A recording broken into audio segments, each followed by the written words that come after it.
Muli po sa lahat po ng aking mga subscribers, followers at mga viewers, sana po ay nasa mabuti kayong kalagayan lagi at ligtas sa anumang uri ng kapahamakan, lahat ng mga sakit, at may layo din po sana kayo sa mabibigat na problema sa buhay.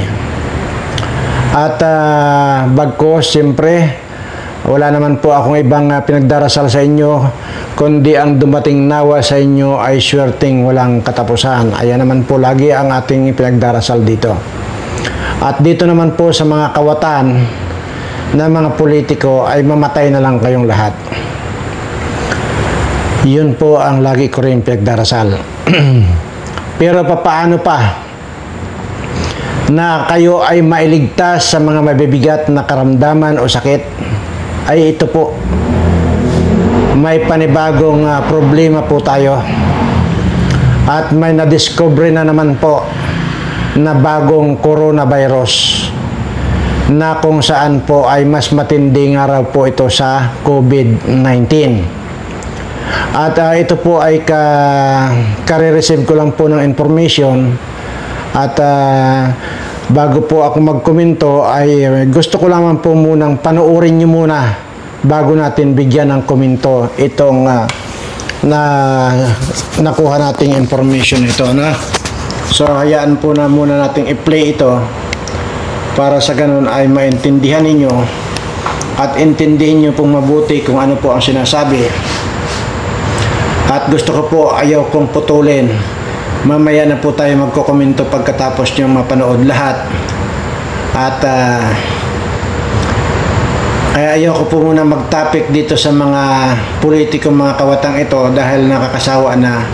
At ito mabuti at naibigay sa akin itong information na ito at ito po ang gusto ko namang ipabatid sa inyong lahat, lalo na sa lahat na aking mga subscriber at para po makapag-alerto tayo.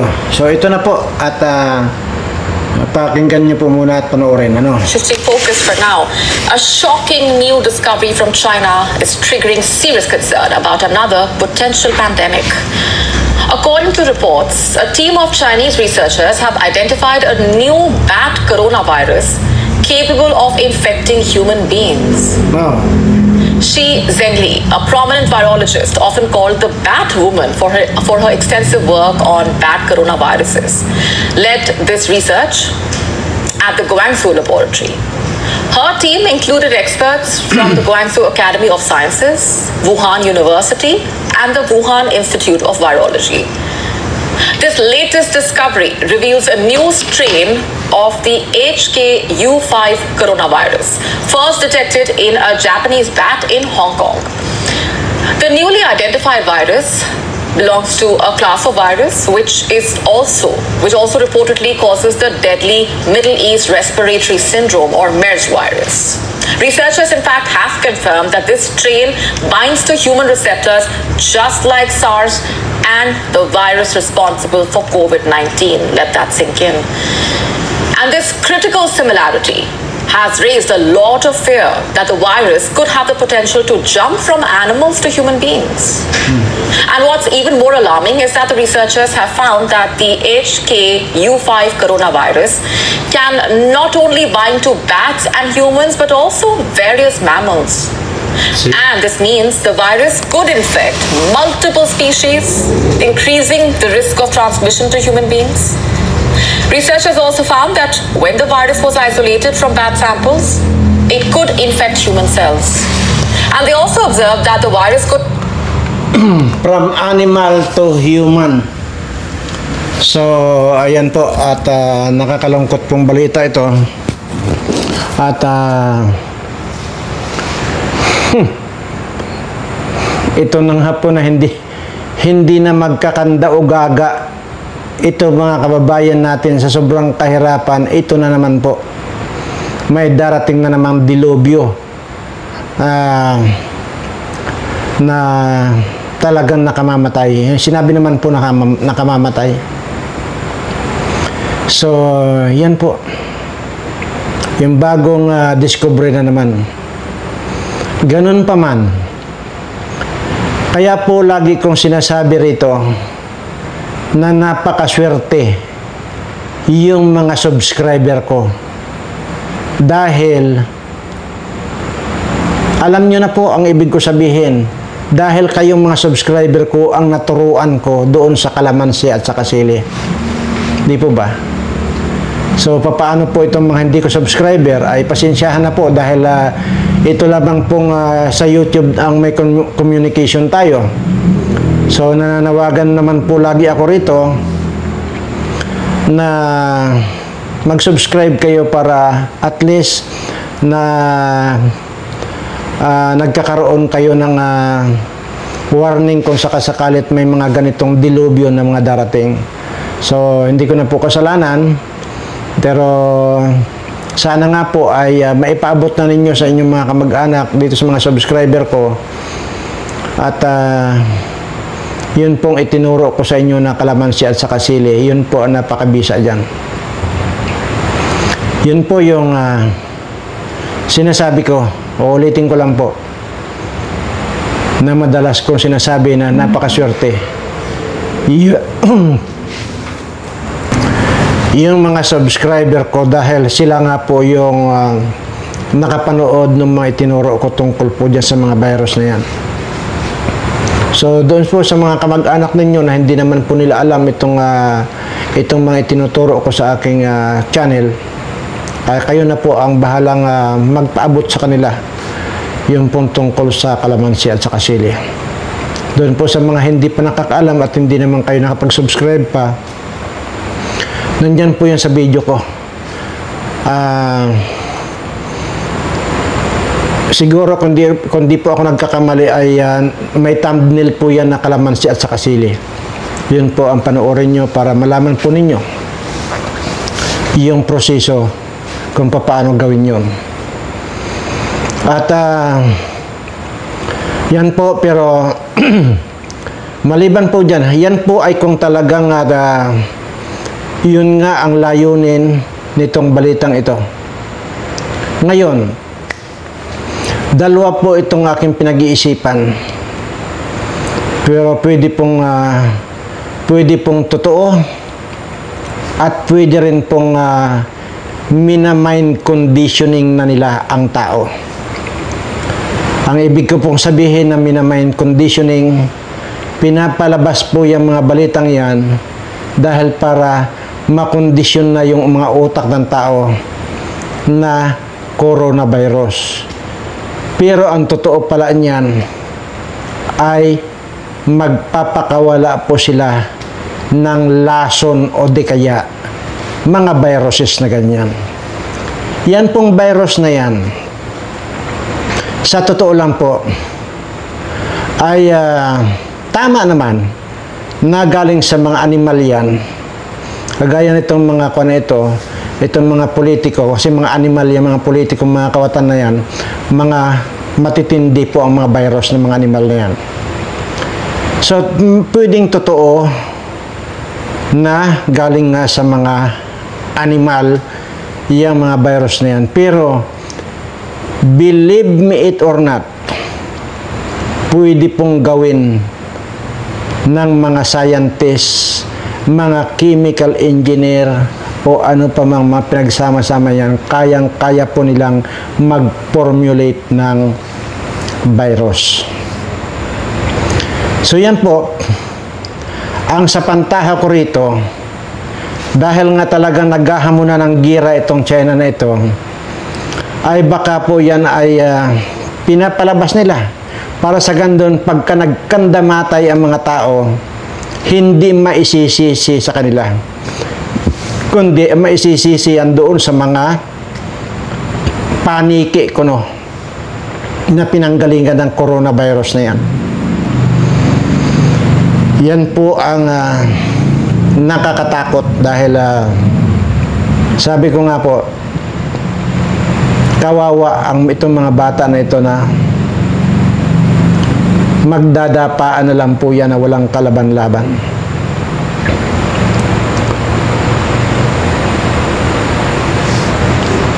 Ngayon, kung halimbawa man po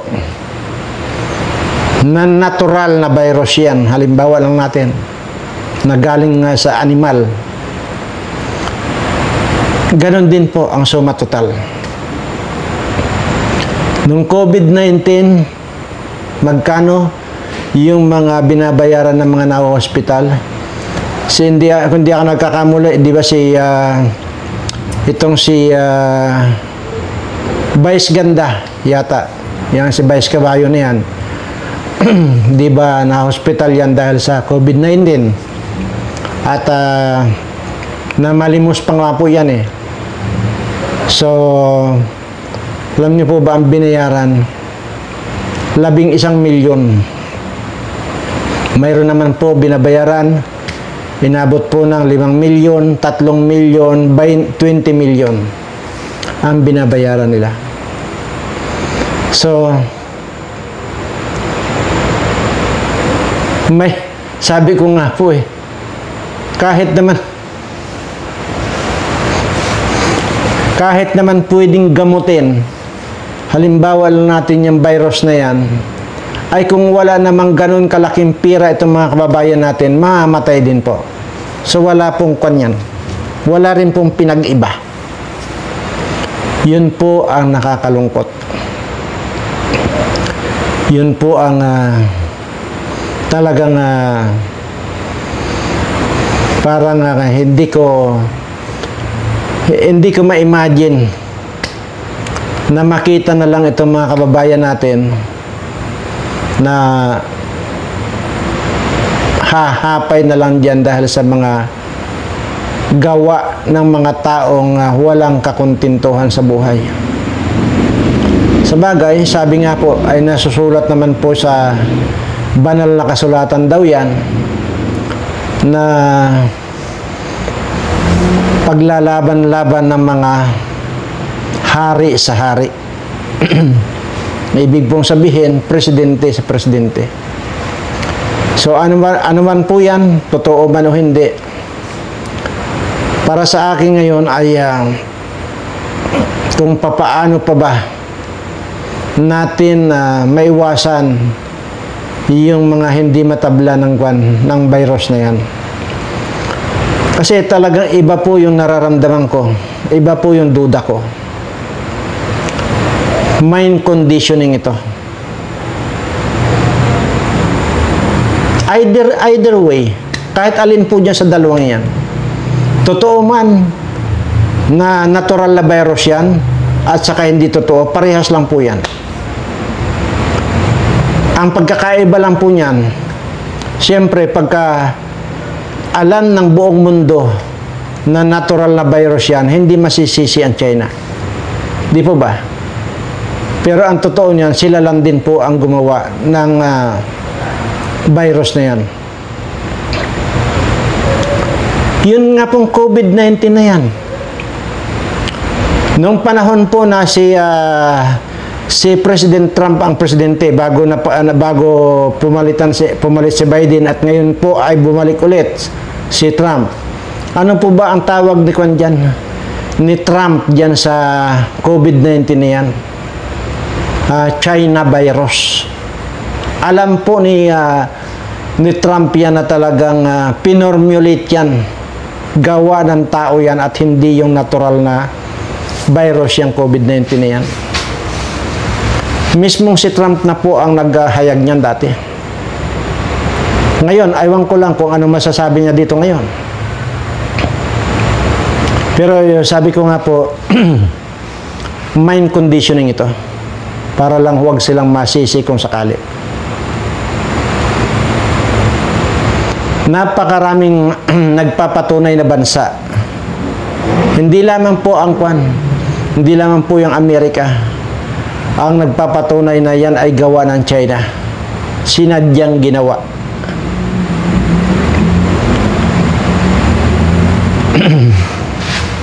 So ano pa itong pinapakalat na naman nilang coronavirus na ito na galing daw kuno sa mga bat or paniki or sa mga animal. Sana nga po ay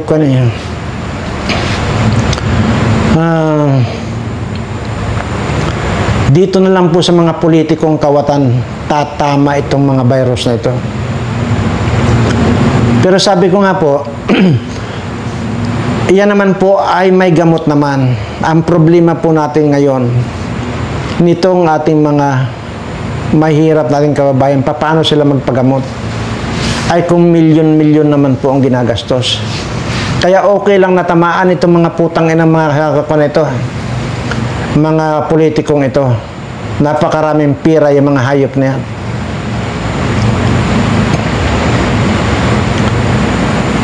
So kaya nila magpagamot. Paano na itong mga kababayan natin? Ni pangsaing nga wala, magpapagamot pa. Yan po eh. Kaya talaga pong napaka sama ng mga nangyayari ngayon. May pira tayo sa PhilHealth. Noong una, kinulimbat din ni Risa Hontiveros. Ngayon na naman, ilang bilyon, 68 billion ba? 68 billion ang inilipat ni Bangag sa kung saan. Kinuha sa PhilHealth. Nasamantalang yan sana ang sandigan nitong ating mga mahihirap na kababayan na kahit pa paano ay makatulong sa kanilang hospitalization yung PhilHealth na yan. Pero ayun, kinulimbat din itong Bangag na ito at kung saan-saan dinala. So sabi ko nga po kung ano yan, ano pa ba? So hindi ko lang po sabi rito kung anong dapat nating gawin dahil yung magsalita ka ngayon delikado na eh. Katakot-takot na kaso ang harapin mo. Okay lang kung makikipagbarila na lang sila sa akin eh. Pero ang problema, mga taraidor ng mga yan dadaanin sa kaso. Kaya walang kalaban-laban eh.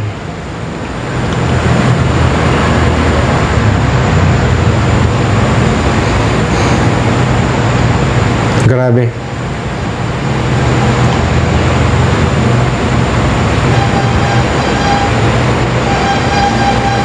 Ano ang kwan?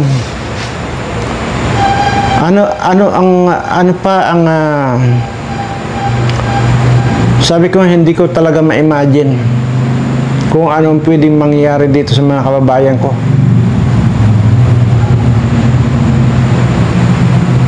Kung ngayon hirap na hirap sila sa buhay, hirap na hirap sila kung saan sila kukuha ng pangsaing kinabukasan. Tapos ganito na naman, may darating na namang dilubyo. Pero sa halip na pagtuunan yung mga ganyang problema,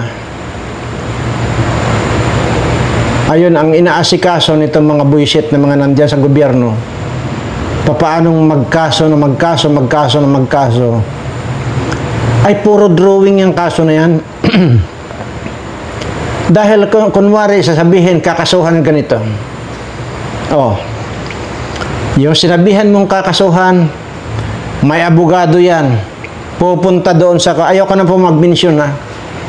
Pupunta doon sa kung saan pwedeng isampay ang kaso na yan. Alam na nila yan kung saan pupunta. Pupunta yan o. Sekretary. Ay, pwede kong i-offer sa iyo 2 bilyon hanggang 5 bilyon. Kunwari mo na lang yung kaso-kaso na yan. Kumikita ngayon itong mga didinig ng kaso. At the end, wala talagang makukulong. Tingnan nyo, sa dinami-dami ng mga congressman na mga kawatan, Pero, ang binubugbog ngayon si Diskaya.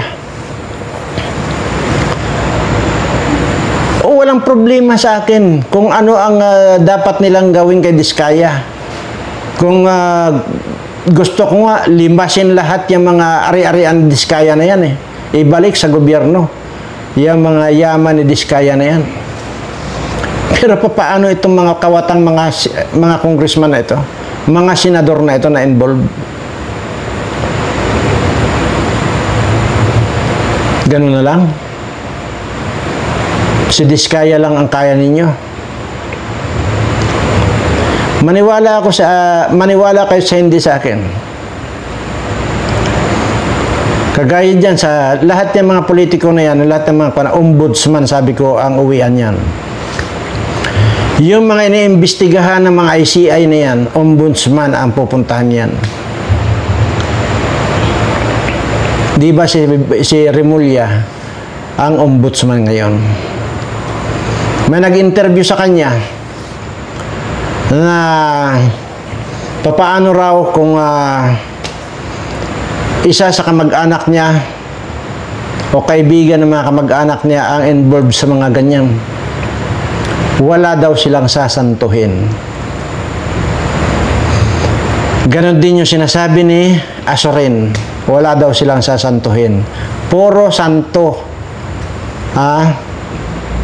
Pero putang ina nila, mga hayop na to, lalo na ikaw Remulla at saka itong si Azorin na ito.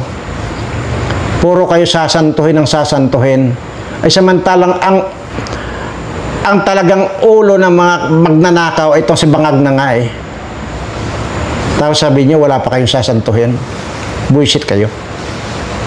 Sino maniniwala sa inyo? Oh. Tapos ang sagot pa ni Remulla, sigurado daw na pinalaki daw niya yung kanyang mga anak, kaya kung sakasakali man daw at makagawa sila ng kasalanan, haharapin daw nila. At matitino daw yung mga anak niya. Matino ba yon? Sino yung anak mo na nahulihan ng 1 kilong marijuana? Kunwari kinulong ng 1 araw, pinalaya din. Doon, yun ang naging sanhi ng pagkakatanggal yung PDEA, PDEA chief na si Wilkins Villanueva. Yan yung anak niya nahulihan ng 1 kilong marijuana. Tapos sabihin mo matino, yung mga anak mo pinalaki ng maayos.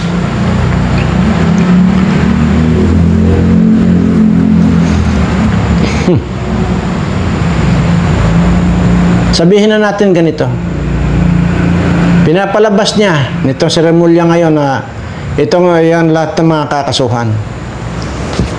Okay. So dahil alam na ng mga kakasuhan, may ipapadala itong kakasuhan na emisary papunta kay Boying Remulla. Boss, ito, 5 bilyon.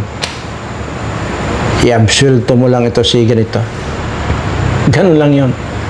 Imaginin mo, sa dami, magbibigay yan ng bilyon, basta mababa ang kwan walang bababa sa 1 bilyon yan. Kaya, lahat ng mga judges, ng mga kwan, kagaya halimbawa dyan sa ombudsman, pero, ako, ang hirap na lang pong magsalita. Wala na pong kwan ngayon. Wala na pong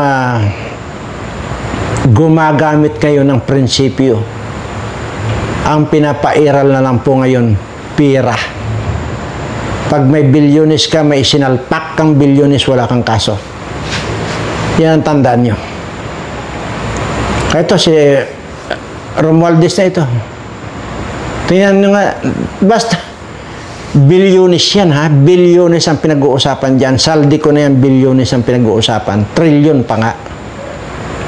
Pero tingnan nyo. kung maipapakulong nila yan. Ito si Saldi ko. Pucha, dadali sa ombudsman yan. Ay puta, mababa ang 10 bilyon dyan. 10 bilyon sa iyo, boss, oh. Bahala ka na. Tapos na ang kwento. Hindi na makukulong yan. Hindi na re-repair sa Sandigan Bayan yan para maipakulong yan. Saldi ko na yan. Ganun lang yun. Kaya wala na pong naniniwala. Wala na pong rumirespeto sa kahit na sinong gabinete nitong bangag na ito. Well, sige. Aywan ko nga ba kung bakit ganun na lang ang galit ko sa mga hayop na to. Samantalang kung tutuusin, wala na po akong problema sa buhay ko eh. Wala po. Ni katiting na problema sa buhay ko, wala po akong problema sa buhay. Maliban na lang yung mga nakapila dito araw-araw na gustong ligawan ako. Yun lang po ang problema ko. Kung paano ko silang maitaboy. Imagine mo, araw-araw nakapila dito sa labas ng gate ko. At gustong makadao pang palad daw ako dahil pinapangarap din daw nila makuha yung sagot kong oo sa kanila. Pero bakit nga po ba? Kailangan kong makipaglaban, magsalita para din sa mga kababayan ko. Yun po yung sinasabi ko. Na hindi ko po kayang tingnan itong mga kababayan ko na patuloy na lang ang kanilang paghihirap sa buhay at patuloy na lang din na parami ng parami pa yung mga kababayan nating halos hindi na kumain or wala na silang masaing. Kaya naman po talagang ganun na lang ang kwan ko. Kaya pwede na po akong manahimik eh. Hindi na po ako magsasalita. Pero hindi ko po kayang matiis.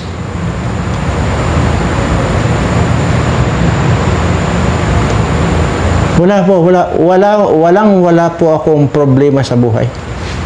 Lalo na kung pagdating sa kung ano pa man.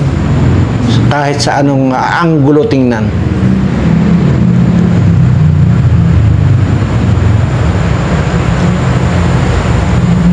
Kaya ako yun pala, mayroon pala. Yung, di ba sinabi ko kanina, ang problema ko lang dito kung paano kung itaboy yung mga manliligaw ko. Kasi napakarami po yan araw-araw, nakapila po rito. At may sinasabi na matagal na raw nila akong pinapangarap na makasama sa buhay or pinapangarap nilang mahalin ko sila, alin sa kanila. See? Kaya sabi ko nga sa kanila, ano kaya kung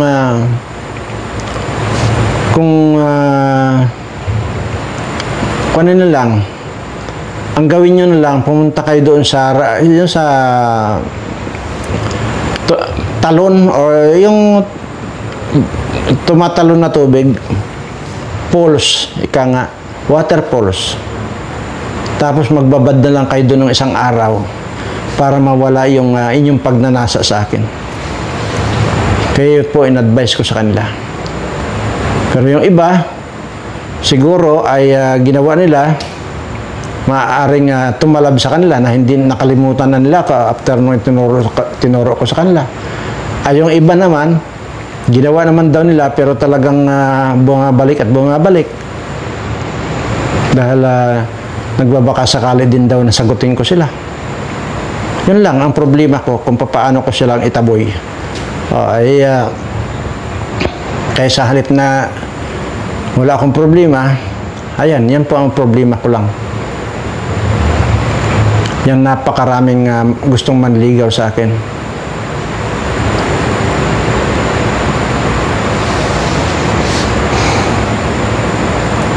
Tangan ng mga tao doon.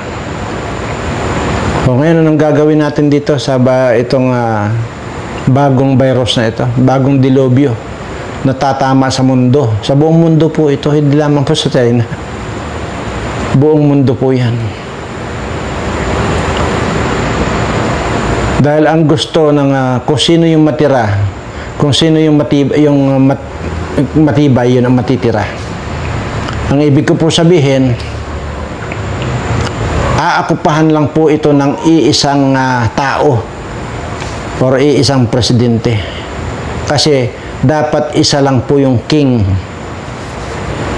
So ngayon, kaya naghahamon na ng gira itong China. Baka siguro may mga ibang option pa sila na gagawin, kaya ito pinapalabas na nila yung coronavirus daw na yan para sa ganon ma-mind conditioning ang mga tao. Anyway, at sabi ko nga po sa mga subscriber ko, mag-antay po kayo ng announcement ko. Kung halimbawa at nandyan na talaga, wala na tayong magagawa, ulitin ko lang po, dito kayo sa akin. Doon po sa mga nagtatanong kung saan ba itong lugar ko, nandyan po sa mga video ko. Kasi kung talaga subscriber kayo, alam ninyo kung taga saan ako. Ngayon po, antayin nyo lang po yung announcement ko kung sakasakali man, ano man po yung mauna, magkagira man o magka-virus man. Basta hindi po nababago yung aking ino-offer sa inyo na dito kayo lahat ng mga subscriber ko. At dito mamumuhay tayo ng tahimik, malayo sa kaguluhan, malayo sa mga virus, at nandito na po lahat. Wala na po tayong hahanapin dito lahat. Dahil ang lugar ko pong ito, lugar po ito ng pinagpala. Inilaan po siguro ng ating Panginoon ito, ang lugar na ito para sa akin, na para makatulong ako sa kapwa ko. At ito na po siguro yung time na maipakita ko sa inyo yung lagi ko sinasabi na dito ay ligtas kayong lahat. Maraming salamat po at muli sa lahat po ng mga subscriber ko, ginagawa ko po ito dahil mahal na mahal ko po kayong lahat. Salamat po.